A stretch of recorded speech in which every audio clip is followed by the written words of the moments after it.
Yeah. Yeah. So let's shift a little bit and talk about this Blackish episode without Oh, giving away any spoilers. But it was so we pretty had a video, powerful.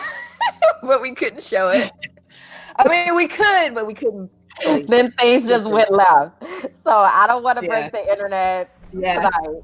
So we won't show the video, but we will talk about it. So this week's episode was kind of interesting. So Diane, one of the daughters on the show, she had her school. They had their school pictures brought back, and she wasn't properly lit in her class photo. So I forgot the little boy's name, John, or I forgot his name. But anyway, she wasn't properly lit. And then Junior, one of the other sons, calls out the internal colorism in their own family. So like the family was in an uproar at the fact that Diane wasn't properly lit in this class photo. Mm-hmm. And then Junior, he called out the internal colorism in their own family. And the Johnson family, they started having, they were faced with having a very difficult yet important discussion on colorism with levels. And it was just a very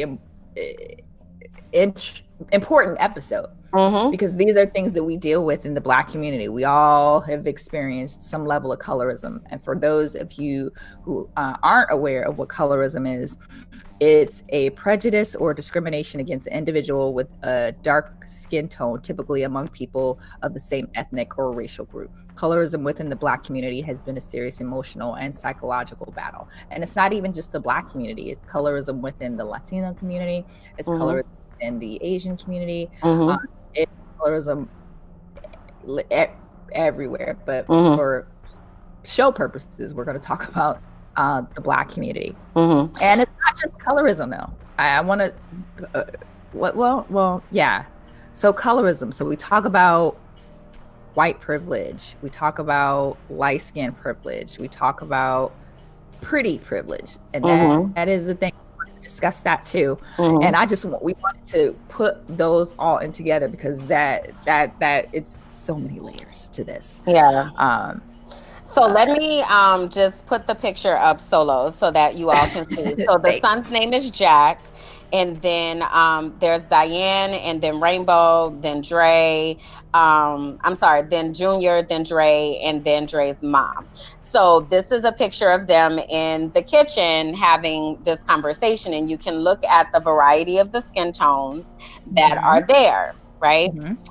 So I know this topic has come up a couple times on our show before about colorism and what it is and if anyone has ever experienced it and what have you. And then, Sab, you're bringing up this idea of pretty privilege, which light skin privilege, and light skin privilege, right? Which kind of goes with the colorism thing, but the pretty privilege means I get more privileges because I'm pretty.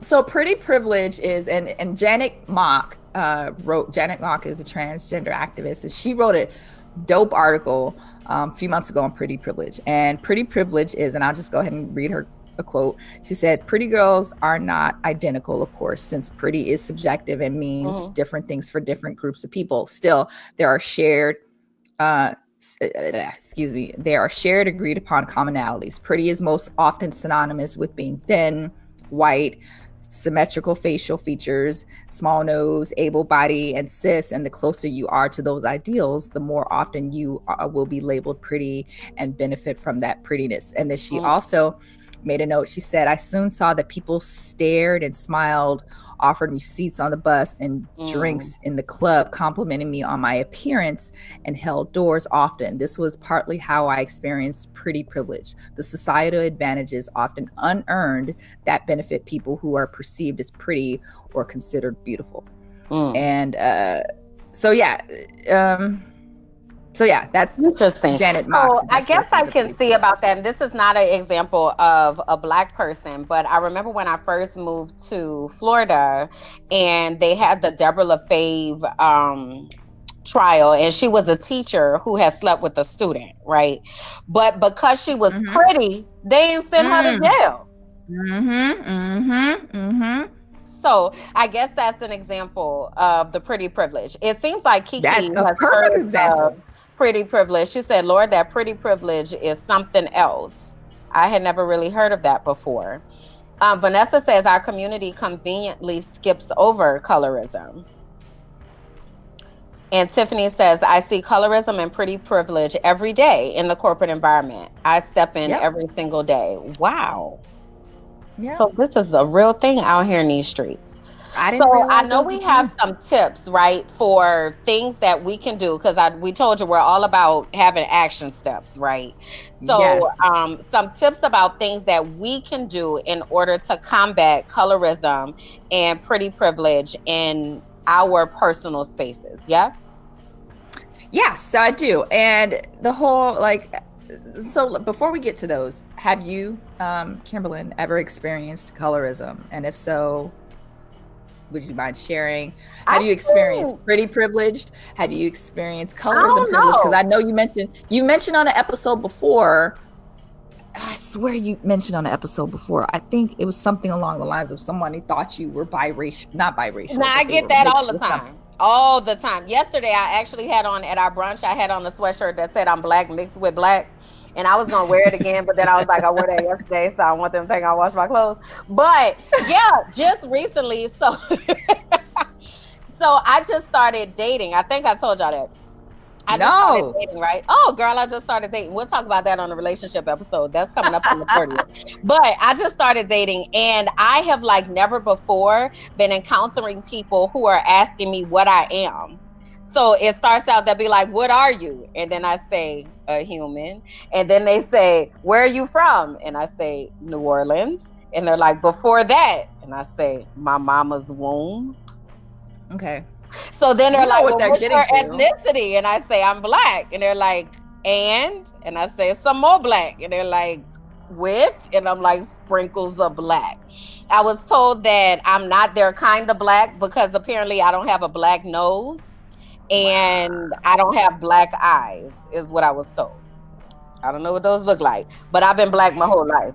So I don't know. So that I do get all the time. As far as the colorism thing, I've never really gotten the for a black girl or for a dark girl thing. My mom did very well at celebrating my dark skin. I actually wish my skin was darker because I really like want to be a chocolate goddess. Like, I feel like I'm real caramel right now, and I'm trying to be like dark chocolate, you know, but not too much I could do about that. But my family kind of celebrated dark skin as opposed to light skin. But my brother, interestingly enough, is very partial to light-skinned women. Like, he dates light-skinned women, dates Hispanic women. That is his thing. And you probably won't catch him with anybody that's as dark as we are. I am partial to chocolate men. So I don't date light-skinned men because I want to have pretty chocolate babies. I mean, we all have our preferences. Is that colorism? Right? Yeah. Yes. Okay. To say it out loud, yes. Okay.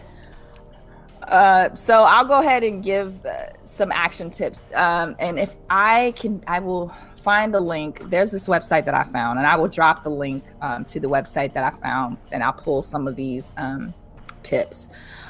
So one of them was acknowledging your privilege in that area. So if you are light-skinned, you don't have to go on some crusade to say, if like, just acknowledging it, right? Okay. Meaning, like, yes, I am. So like Janet Mock said, she said, people with privilege do not want to discuss their privilege.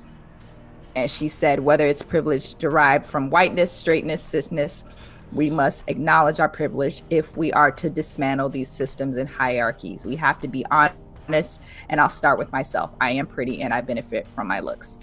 Okay. The next one is check colorist language. Hey, I don't like that you said that she is pretty for a dark girl or he is fine for a dark guy. The next one is engage in dialogue. Be bold and gather your friends together to discuss this issue, which is what we're doing now.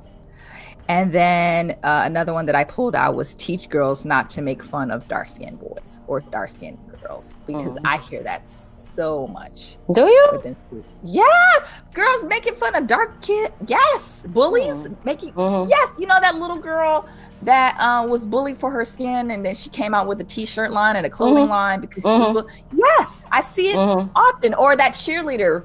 I just seen the story of some cheerleader where some white lady told her she was too dark to be on the cheerleading team because she would draw too much attention to herself. Like, yes, I see those stories often. And then black men. I made a note that black men have no idea how painful it is to women and men when they scan the room and make it obvious that their choices are based on colorism. I've seen that a lot. Brother. In high school, and I seen that a lot in elementary school, and I never felt like I wasn't beautiful, but I felt more beautiful in my brown skin when I went to college. I went to an HBCU, and my beauty was affirmed there. I felt beautiful. I was called, and it was like shit. Like It was a whole nother dynamic. It was. It was. And you couldn't tell me shit when I left. And I also went to a PWI. But my HBCU gave me that foundation of love and self-affirmation and just loving myself.